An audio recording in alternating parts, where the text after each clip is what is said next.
ladies and gentlemen.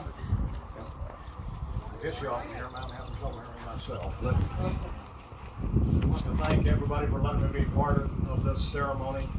Well, Sue and I moved to Trucker Club about the mid-December, and since then we have resided over in Hogan's Glen. So being here with you all this morning to be with friends and neighbors and to celebrate the lives of heroes, it just doesn't get any better for this old story.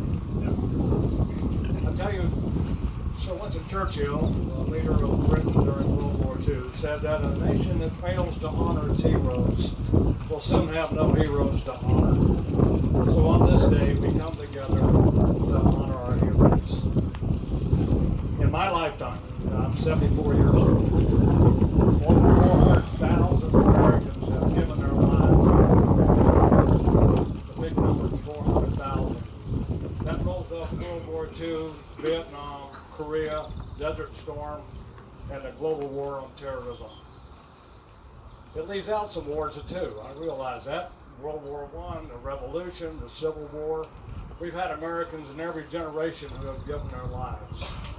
But I picked that 400,000 because it happened in my lifetime, in your lifetime. And therefore there's a connection to the freedoms that we have and enjoy, and those people who gave their lives so that could occur. And I think on a day like today, we need to ask ourselves two questions. You'll think they're pretty obvious questions, but I like to go into them a bit. One of them is, what are these freedoms that they fought for and died for? And the other question is, who are these men and women whom we honor today? Who are these heroes? I'll start with the first question. What are these freedoms that they died for? And we think about it in big terms of, well, we have the Constitution, General, you know, the Bill of Rights. Well, yeah, I'm pretty informed of that. I actually took note, like many of you did, that we'd support and defend the Constitution. So I'm aware in that context and at that scope, the freedoms that we talk about. But I'm talking about it, the repercussions. What is it that happens if you don't have freedoms? We're here in a cemetery in the middle of Trucker Club, Texas. We're gathered, and probably 200 people that are here. And we gather free without any worry. We don't worry that there's going to be soldiers and people of the state who would march through the gates of this cemetery and tell us that we could not come together, that we'd have to disperse. We don't even think about that. But if the Nazis had won World War II, where Americans were fighting, that could very well happen to us. Americans gave us the freedom to assemble here. Yet today I went to church in South Lake, Texas. I went to the Methodist church. I could have gone to the Baptist church. I could have gone to the Church of Christ. I could have gone to the Catholic church. I could have picked any church I wanted. Or I could have chosen not to go to church. And I could also say, hey, I'm an atheist. I'm not, I'm a Christian. But we have the right to say those things. And yet if you were in Iran and you blasphemed the Quran, you'd be stoned to death. But not in America, because we have freedoms that people, generations before us, fought and died for.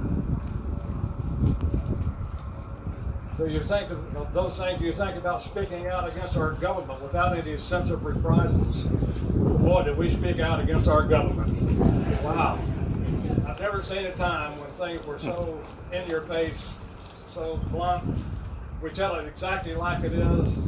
We call people traitors and liars. And I don't like that, I have to tell you. I think we ought to be able to conduct our business and select our leaders without all of that.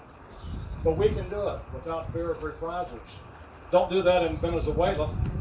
You'll be branded a dissident and you'll be locked up. And we may never see you again. But not in America. And finally, and there's many other freedoms I could go through, the freedom to bear arms. That's probably the more important of them in my opinion, because it lets us guarantee those other freedoms, because we have control. And there are many of you here I know who have borne arms and could bear, and who is going to come and take over this cemetery if we were all armed and standing here? I assure you no one would. So those are the freedoms that people have died for. And I think that it's something that we need to look at. What are the consequences of not having those freedoms. Sometimes it's easy to say we're born free. I've been a free man ever since I was born. But one of the consequences of people before us did not win those freedoms is worth thinking about on days like today. My other question was, who is it that we in fact are honoring today? Who are these people who have given their lives for us? When we think about them, I would tell you that they're young. If you look at our military and you look at where the biggest group of ages fall is between 18 and 25. And when the bullets start to fly, those are the people that are going to go to our defense and going to fight our wars. So these people who died young. And we need to recognize that. You know, I would go back to this 400,000 number that I spoke about earlier. And it's hard to realize the sacrifice that a nation would give to have 400,000 citizens give their lives in a single lifetime, my single lifetime. So you ask yourselves, where is that sacrifice? It's such a big number, I can't get my head around it. So I suggest that you pick someone and put a name to that sacrifice. Someone that's in your family, because who are these people that we're honoring? There are sons, there are daughters, or our grandchildren. There are people in those families who we have lost, and those families mourned, and that hole is gone and will never be filled because of them. So that's who we're honoring today. But I like to put a name to it because it makes it more personal to me. Instead of being 400,000, there's someone I can identify who died for me. I picked a man by the name of John P. Bobo. I see Marines are in my audience, so I would suggest you to John Bobo is a lieutenant of Marines. He was fighting in Vietnam in 1967. He was fighting in the Quang Tri province. He was with the 3rd Battalion, 9th Marines. And on that day, he was working with his Marines to prepare night attack positions, night ambush positions. And while they were doing that, they were attacked by surprise by North Vietnamese soldiers. The Marines were outnumbered and outgunned. The Vietnamese had heavy machine guns and mortars. The Marines had M16s and grenades. The fight began, and the Marines were disorganized. They didn't expect this fight. And Lieutenant Bobo moved among them, establishing positions from which they could defend themselves.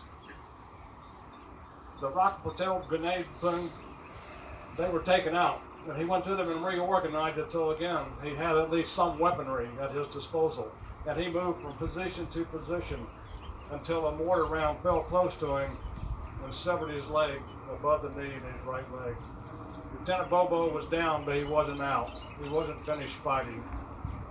He gave the order to his men to move to a position behind him where it would be more defensible. And then with his M16 and his 45, he dug his stump into the ground to prevent the bleeding, and he fought the North Vietnamese. His Marines moved to a different position, and inspired by his courage and acts of bravery, they repelled the North Vietnamese, and they held out until relief could come. And that platoon survived. Unfortunately, Lieutenant Bobo did not. So on days like today, when I think about it, what do? Who are we honoring these days? I think about 1968 in Vietnam, when I was there. I too was in the Quang Tri province a year later. I also was there in the 9th, I was in the 9th Marine Regiment, I was in the 1st Battalion, John Bobo was in the 3rd Battalion. I have a lot of identity with John Bobo. He died in 1967. I live, still live. I have children and grandchildren. I've had experiences that John Bobo will never have. So when we're looking at who do we honor this day, it's not some big number that we can't identify. These aren't people we don't know. These are Americans who died in their generation for us. President Reagan said that democracy can be lost in a single generation. It's not something that we pass down to our children in the bloodstream. It's something that every generation has to fight for, protect, and then pass on to the next to do the same.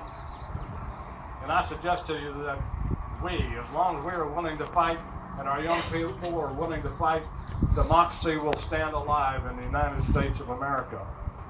And it's people like you and your kin and others who have to stand tall and embrace that.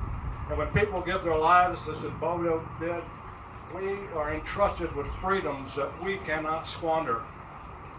You need to appreciate every day the kinds of things that we have and that we can do because of people like that. So thank you for letting me be part of your ceremony this day. God bless you. Semper Fidelis. Amen.